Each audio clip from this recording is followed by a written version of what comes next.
What's up, everybody? Welcome to another YC broadcast. My name is Kramer, and this is my good friend Kieran. And right over here, joining us from LA and Houston, we have Shaddai and Justin, and we are so pumped that you are hanging with us wherever you're watching from, a cafe, your house. Hopefully, you are with your quarantine buddies and you are doing all right. But we are so excited that you're here today. And hey, this is Youth Culture. We are the youth ministry of Churchome, and we want to invite you, if this is your first time joining us, welcome to the party. We have something called Youth at Home, and that is an opportunity for you to get to hang out and get to know students and leaders from literally around the globe. And it happens every week. So if you want more information on youth culture, you can DM us on Instagram at ChurchomeYouth, and it's either going to be Kieran, myself, Justin, or Shaddai that will be responding to you in those DMs, or you can say hello to us on Pastor Chat on the main Churchome website or on the app. But either way, we're super excited because it is February, which is the beginning of a new month, which means we get to start a new set of talks. And so over the next 4 weeks, we are actually going to be celebrating Black History Month. And the conversations that we're going to be having are centered around Black History Month, different conversations on social justice, racism, and what Jesus and what the Bible has to say on those topics. So right out of the gate, what I want to do is I want to acknowledge Black History Month. And this is really, really cool fact. Did you know that it's not just in the US that we celebrate Black History Month, but it has been and is being adopted by countries around the world, which is absolutely incredible. So with that being said, what I want to do is I'm looking to Shaddai as a Black man living in America as we're celebrating Black History Month. Shaddai, can you tell us what it means to you, what Black History Month and celebrating Black History Month means to you? Yeah. You know, it actually gets me excited. I'm staying right now in Houston, Texas, which is definitely a much more diverse city than Seattle. And so I see a lot of people that look like me. But one thing I've noticed about being here is just I get a lot more acknowledgement for being Black. It's like I see other people who are Black, and it's a lot easier to acknowledge one another because we have similar experiences because of our skin color. Obviously not necessarily all personal experiences, but at least we have that one thing in common with our skin. And so I think what is powerful about this month is just being able to acknowledge Black people and Black culture and the Black community around us in this country. And so I think for me, that's the most powerful thing, is the acknowledgement of this month that it brings to people like me. Which is incredible. And Shaddai, can I ask you actually one more question? So as a white dude, what is the best way for me to celebrate, like you're talking about, that acknowledgement of Black History Month? What's a way that I can celebrate it? And then what's a way that I can acknowledge the importance of it to maybe Black men or women that are around me in my sphere, my friends, things like that?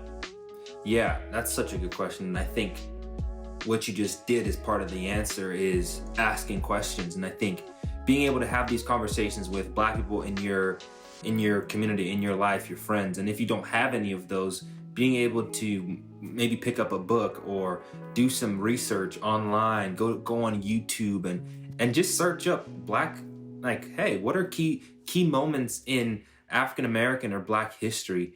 And that I promise you will leave you feeling better about your understanding of this month and why it's so important.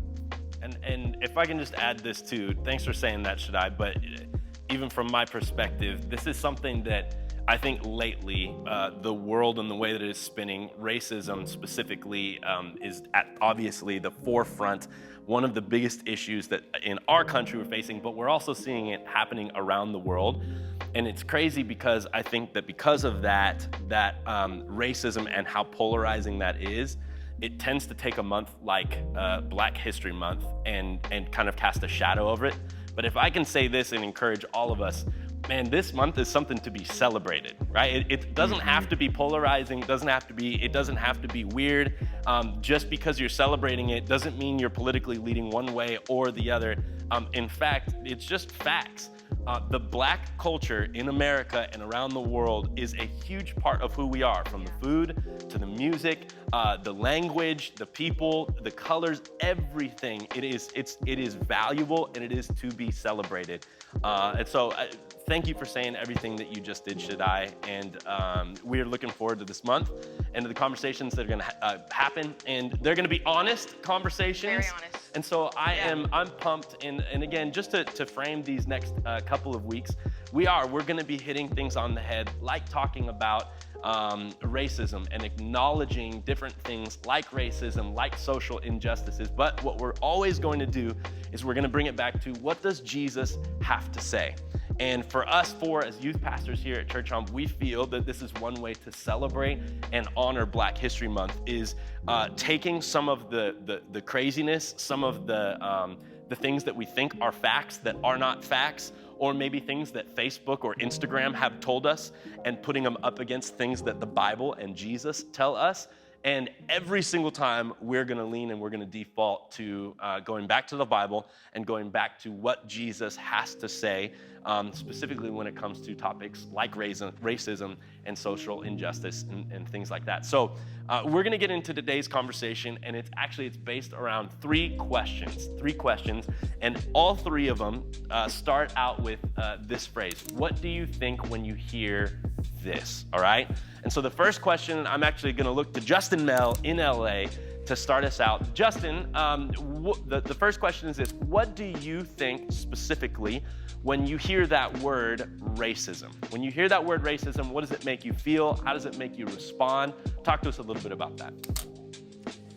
Yeah, well, I think initially for me within my journey recently, racism conjures a ton of emotions. It conjures potentially a ton of kind of like fear, if we're honest. Like, you're like, oh shoot, like that's what we have to talk about. Here's what I'll say. I'll say what I used to think racism was, and then I'll say what I think racism, what I think of when I hear racism. Now, I used to think when I heard racism, overt, obvious, outlandish hate.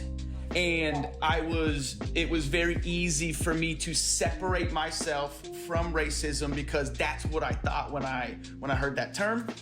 I would say with some amazing friends and people and a book or two, I would say now when I hear the word racism, I hear unconscious or conscious bias, to be really honest. I hear subconscious, unconscious or conscious bias. A lot of consciousness happening over here, but basically to define that, when I hear that, I hear a bias taken against somebody, whether you realize it or not, whether it's intentional or not, because they look different, act different, talk different, believe different than you do. And I don't want to take too much time because I know there's so much to hear from everyone else, but that's what I think when I hear racism. That's good, Justin. Thanks for that. I want to ask you this as well. When you hear the word racism, what does it make you think? What does it make you feel? Yeah, it's like Justin said, it's very emotional. And I think in the last 6 months, with everything that's happened in our country, it's even that much more emotional of a word. And when I hear the word racism, now I don't even need to go into deep definition. It's just the thing I think about is just the word no regard, like no regard. Wow. And because if you truly regard somebody, then I think it would be very hard to have racism towards them or to be racist. But when you really regard somebody, when you don't regard somebody, it's very easy to not care and to do things that actually are extremely racist and you don't even know it. But because there's no regard, the racism, you don't even know it's happening. And so that's my short definition of what I think of when I hear the word racism. Thanks, Shaddai. And so before we move on to the second question, and Kieran's going to take that, I want to read a scripture, but I want to frame it a little bit. And so in my mind, racism is an intentional division of people by a people group based on color of skin, culture, language. There are lots of different ways, and we've seen history show us this, where people have been divided. And if you think about it from that standpoint, and then you go to the Bible, right? And you look at the Bible, and specifically, check this out. In Romans chapter 10, verse 12, it says this. It says, "For there's no difference between Jew and Gentile. The same Lord is the Lord of all." So I would make the argument that from a Bible standpoint, the entirety of the Bible, and you're going to see this over the next 4 weeks, what Jesus does and who he has shown himself to be is an individual that brings people together. We hope that you feel support and that you feel love and that you feel encouragement, and hopefully you feel that push to have conversations with the people around you. You can reach out and have a conversation with somebody is through our DMs on Instagram, which again, like Kramer said in the beginning, it's myself, it's Kramer, it's Shaddai, and it's Justin behind those DMs. So you're never gonna find a stranger, you're always gonna find a friend behind those messages. We are so excited for the next few weeks and what we're gonna talk about and unravel, and we are just so excited to hang with you. So we can't wait to see you next week, Youth Culture. We love you so much. We'll see you soon. Love you.